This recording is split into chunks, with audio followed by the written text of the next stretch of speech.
تو وہ خالی نماز کے حد تک ہم عبادت میں اپنے آپ کو محدود کیوں کریں؟ جب اللہ کی وسعت، اللہ کی کائنات کی وسعت، اللہ ہر چیز کی اتنی وسعت ہے، تو ہم ارکان اسلام کا بھی بے حساب بے انتہا وسعت ہے. صرف 5 چیزوں پہ ہمارے ارکان اسلام جو ہے وہ نہیں کھڑے ہیں، بلکہ ہر وہ کام جو اللہ کے نے اپنی کتاب میں ہمیں مابعوث کر دیا ہے، حکم دے دیا ہے، وہ عبادت کا ہی درجہ رکھتی ہے، وہ حد ہے. تو یہاں پہ اس طرح کے لوگوں کو ہم اگر کفر کے فتوے ڈکلیئر کرتے رہیں نماز نہ پڑھنے پہ، تو یہ نامناسب رویہ ہے. کیونکہ نبی پاک صلی اللہ علیہ وآلہ وسلم نے انسانوں کو، ہر ایک انسان پہ محنت کری کہ ایک مشرک کو، منافق کو مسلمان بنانے میں اپنی زندگی صرف کر دی، اور یہاں ہم بیٹھ کر کفر کے فتوے دے دیتے ہیں، دوسرے کو گناہ گار ہونے کے فتوے دے دیتے ہیں. تو یہ مناسب نہیں ہے. اور یہی میرا مطلب کہنے کا، آج ویڈیو بنانے کا مقصد ہے بھائی، کہ صرف نماز پڑھ لینا ہی عبادت نہیں ہے، نماز پڑھ لینا ہی بخشش کا ذریعہ نہیں ہے. نبی پاک صلی اللہ علیہ وآلہ وسلم کی کتنی حدیثیں ایسی ہیں جس سے واضح لگتا ہے کہ کتنے نمازی، حاجی اور جہادی اللہ پاک جو ہے صرف اللہ کی رحمت سے، اللہ کی جو ہے جنت سے محروم ہو جائیں گے. ہم اگر قرآن پاک کا مطالعہ کریں تو قرآن میں نماز کا ہی حکم 70 سے 75 جگہ بامشکل ملتا ہے، جبکہ اللہ پاک نے قرآن کے اندر جو ہے لوگوں کے ساتھ معاملات کا جو حکم دیا ہے، جو آیتیں آئی ہیں وہ 250 سے زیادہ آیتیں ہیں. اسی طرح 350 400 سے زیادہ آیتیں اللہ نے صرف اپنے قرآن کے اندر جو حکم کے اس میں آتی ہیں وہ یہ ہے کہ علم حاصل کرو، ریسرچ کرو، تحقیق کرو. یہ حکم ہے جو ہمیں 250 450 جگہ جن چیزوں کا ہمیں حکم دیا جا رہا ہے، ہم اس سے لا تعلق ہو کر بیٹھے ہوئے، اور صرف نماز تک ہی ہم نے اپنے کو عبادت کا اور مسلمان ہونے کا معیار مقرر کیا ہے. تو یہ نامناسب انداز ہے. اگر آپ دیکھیں تو کتنے اللہ پاک کے جتنے بھی ولی ہیں، موسٹلی زیادہ تر ولی جو ہیں وہ عبادت کے کرنے کی سے نہیں، عبادت کی ادائیگی سے نہیں، بلکہ انسانوں کے معاملات کو بہتر انداز سے ادا کرنے پر ولایت کے درجے پہ پہنچے ہیں. حضرت یزید بستانی رحمۃ اللہ علیہ کو جو ان کی کتابوں میں درج ہے کہ آیا ہے کہ جی انہوں نے جو ہے اپنی بیوی کے ظلم و زیادتی کو برداشت کرا تو اللہ نے ولایت دے دی. حضرت جنید بغدادی رحمۃ اللہ کا یہ آیا ہے کہ انہوں نے جو ہے اپنے جو ہے ماں باپ کی فرما برداری میں جو زندگی کو گزارا تو اللہ نے ان کو عبادت کا درجہ دے دیا. قومیں عبادت کی نہیں کرنے پہ تباہ نہیں ہوئی، بلکہ قومیں انسانوں کے ساتھ معاملات کی ادائیگی میں غفلت کی وجہ تباہ ہوئی. قوم صرف اس وجہ سے تباہ کر دی گئی، پوری قومیں غرق ہوئیں کہ انہوں نے یہ نہیں تھا کہ نماز نہیں پڑھتے تھے، بلکہ کوئی قوم جو ہے ناپ تول میں جو ہے ڈنڈی مارتی تھی، اس تباہ کر دی گئی. کوئی قوم جو ہے وہ قوم لوط کا فعل کرتی تھی، وہ تباہ کر دی گئی. کوئی قوم جو ہے وہ جھوٹ کو اتنا اپنایا ہوا تھا کہ وہ اس بات پہ تباہ کر دی گئی. یعنی کہ کسی نہ کسی اخلاقی کمی کی وجہ سے قومیں تباہ ہوئی ہے. تو ہم صرف معیار جو ہے نماز کو بنا لیتے ہیں کہ ایک مسلمان ہونے کا، گناہ کا اور جنت کا. تو میں صرف آج ویڈیو بنانے کا مقصد یہ ہے کہ معیار خالی یہ نہیں ہے. اگر یہی معیار ہوتا تو نبی پاک صلی اللہ علیہ وسلم کی کئی حدیثیں ایسی بھی ہیں جن پہ آپ نے صحاباؤں سے فرمایا کہ میرے صحاباؤں میں، میرے امت میں کچھ لوگ ایسے بھی ہوں گے کہ جن کا عمل نہیں ہوگا مگر پھر بھی ان کو جنت میں جو ہے اللہ پاک جو ہے اپنی فضل سے ڈال دے گا. تو صحابہ بڑے حیران ہو کر پوچھا کہ ایسے کون سے لوگ ہوں گے؟ تو آپ نے فرمایا وہ لوگ جن کا خلق اچھا ہوگا. تو خلق یعنی کہ اخلاق اچھا ہوگا، اور اخلاق میں سب سے زیادہ حق آپ کے اپنے گھر والوں کا ہوتا ہے.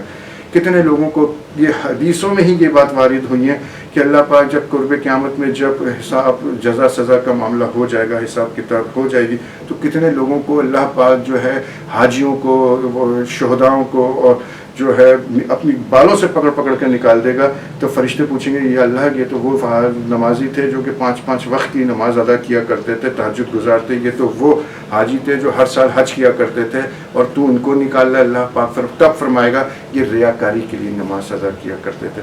تو بھائی پھر ہمیں اپنی نمازوں کی طرف بھی توجہ دینا چاہیے. قرآن پاک میں تو ایک جگہ یہاں بھی آتا ہے کہ اگر نماز تم کو برائی سے روکتی ہے، اگر نماز کی پابندی ہیبیچول ادا کر رہے ہیں اور اگر برائی سے نہیں رکتے تو کیا یہ ہماری نماز پہ سوال نہیں ہے؟ میں یہاں نماز پہ سوال نہیں اٹھا رہا، میں صرف سوال میرا جو میں آج ویڈیو بنانے کا مقصد ہے کہ بھائی صرف جو ہے کہ ہمیں عبادت، ہم اللہ نے تو کہہ دیا نا کہ میں نے انسان کو اور جن کو اس لیے پیدا کیا میری عبادت کریں۔ نماز پڑھنے کے بعد پھر کیا بھائی آدمی کیا 24 گھنٹے صرف جو ہے کہ نماز اور نفل تو نہیں پڑھ سکتا نا، وہی عبادت تو نہیں رہ جاتی نا آدمی کا۔ قرآن کئی جگہ تو یہ بھی حکم آیا ہے کہ قرآن کے اندر کہا ہے کہ رزق حلال عبادت ہے، تو ہم رزق حلال جو کما رہے ہیں وہ بھی عبادت ہی کر رہے ہیں نا، جو طالب علم حاصل کر رہے ہیں وہ بھی عبادت ہے۔ تو ظاہر ہم ہر وہ کام جو کہ اللہ کے احکام کے مطابق ادا کر رہے ہیں اور قرآن پاک میں دیے ہوئے احکامات کو پورا کر رہے ہیں، وہ تمام چیزیں آپ کی عبادت میں شامل ہیں۔ ہمیں عذاب قبر سے ڈرا گیا ہے، جبکہ یہ واضح ہے، آپ اگر قرآن پاک کا مطالعہ کریں اور اس میں اگر آپ بالکل اس کو دیکھیں تو قرآن میں کہیں بھی عذاب قبر کا تو کہیں بھی تذکرہ نہیں ہے۔ صرف اگر یہ ہے کہ اگر عذاب قبری ہونا ہے تو جب اس کو عذاب جب مرنے کے بعد سے قیامت تک وہ اگر صرف نماز کے لیے عذاب یا کسی چیز کے لیے عذاب بھگت رہا ہے تو پھر قیامت کس مقصد کے لیے رہ جائے گی؟ پھر وہ جو ہے ڈے آف ڈاؤن کس لیے ہوگا، ڈے آف ججمنٹ کس لیے ہوگا، حساب کتاب؟ پھر قیامت کا تو مقصد ہی فوت ہو جاتا ہے نا۔ جب قیامت کا تو میزان اسی وقت قائم ہوگا نا جب آپ کو اٹھایا جائے گا، پھر آپ سے حساب کتاب ہوگا، آپ کے اعمال رکھے جائیں گے، پھر فیصلہ کیا جائے گا۔ اور اللہ تو رحمت کرنے والا نقطہ نواز ہے، وہ تو آپ کو صرف بہانے ڈھونڈے گا کہ آپ کو کس طرح معاف کیا جائے۔ تو آپ کی جو نیکیاں ہیں، جو آپ کے معاملات ہیں، قرآن 250 جگہ کہہ رہا ہے کہ آپ جو ہے لوگوں کے ساتھ معاملات کو درست کریں، اپنے اخلاق کو درست کریں، تو ہم اس کے لیے درست کرنے کو تیار نہیں ہیں۔ ہم نے ماشاءاللہ ہم سیرت اپنے سنت چہرے پہ لگا کر 5 وقت نمازیں پڑھ رہے ہیں، اور جی نماز پڑھنے کے بعد نہ ہم جو ہے سود سے بچ رہے ہیں، نہ ہم لوگوں کی دل آزاری سے بچ رہے ہیں، نہ ہم جو ہے اور کسی لغویات کے اندر پورا نہیں ہو رہے ہیں، نا انصافی سے ہم کام لے رہے ہیں، پسند نا پسند پہ ہم نے اپنے اوپر اور نیچے والوں کو جو ہے برباد کیا ہوا ہے۔ ہم کس گناہ میں مبتلا نہیں ہیں؟ تو یہ کیا کہ نماز، اگر ہمیں نماز پڑھنی چاہیے، میں نماز سے انکار نہیں کر رہا، مگر صرف نماز جو ہے وہ معیار نہیں ہے آپ کو جو بخشوانے کا، آپ کو جنت میں لے جانے کا۔ آپ کا ہر عمل جو قرآن کے مطابق قرآن نے حکم دیا ہے وہ حد ہے، وہ آپ کو کرنا ہے، وہی آپ کو بخشوائے گا، وہی آپ کی جنت میں آپ کو لے جانے کا ذریعہ بنے گا۔ یا ایک چیز اور میں یہاں کلیئر کرتا جاؤں کہ ہم نماز کی باتیں کرتے ہیں، پورے قرآن شریف میں کہیں نماز کا الفاظ استعمال نہیں ہوا ہے، پورے قرآن کو آپ پڑھ لیں کہیں نماز پڑھنے کا لفظ نہیں استعمال ہوا ہے، بلکہ صلاۃ کا لفظ استعمال ہوا ہے۔ اگر آپ صلاۃ یعنی کہ یہ تو بنیادی طور پہ نماز جس کو ہم نماز کہہ رہے ہیں، یہ تو فارسی لفظ ہے جس کا تو اس سے صلاۃ کا کوئی لینا دینا ہی نہیں ہے۔ صلاۃ اس کا، اور اگر ہم نماز کو دیکھیں تو اس کے معنی جو ہیں وہ تو صرف دعا کے بنتے ہیں کہ یہ دعا ہے، ہر آپ بیٹھ کے آپ کسی کو دعا دیتے ہیں وہ بھی اب آپ کی عبادت ہے۔ تو صلاۃ کے اندر ہمیں اگر ہم صلاۃ کے ہی معنی لے لیے جائیں تو قرآن میں حکم صلاۃ کو قائم کرنے کا ہوا ہے۔ قائم ہم کیا کر رہے ہیں؟ قائم کرنے کا مطلب تو یہ ہوا نا کہ آپ اگر فجر کی نماز میں اگر آپ نماز پڑھتے ہیں تو ظہر تک آپ اس کو اپنی آنکھوں کو پاک رکھیں، اپنی زبان کو پاک رکھیں، اپنے کردار میں نفاست اور اپنی صداقت لے کر آئیں۔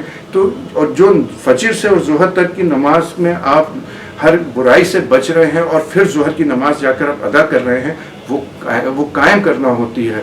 تو سمپل اگر ہم اس بات کو سمجھیں تو یہی ہمارے لیے بہترین ایک سورس ہے۔ لوگوں کو غلط قسم کے ترجمے، غلط قسم کی تشریحاں، غلط قسم کے معاملات دے دیے گئے ہیں، اور صرف جو ہے کہ مطلب لوگوں کے ساتھ معاملات کا دور کا کسی کا لینا دینا نہیں ہے، اور وہ صرف نماز کو جو ہے وہ جو ہے وہ جنت کا ذریعہ سمجھ رہا ہے۔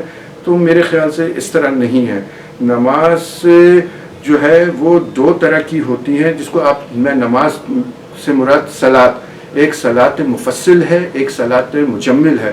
صلاۃ مفصل وہ ہے جو کہ آپ ہاتھ پاؤں سے جو پرفارمز کر رہے ہوتے ہیں فجر ظہر عصر کی نماز میں، اور صلاۃ مجمل وہ ہے جو آپ کو ہر وقت ادا کرنا ہے، جس کو ہم صلاۃ دائمی بھی کہتے ہیں۔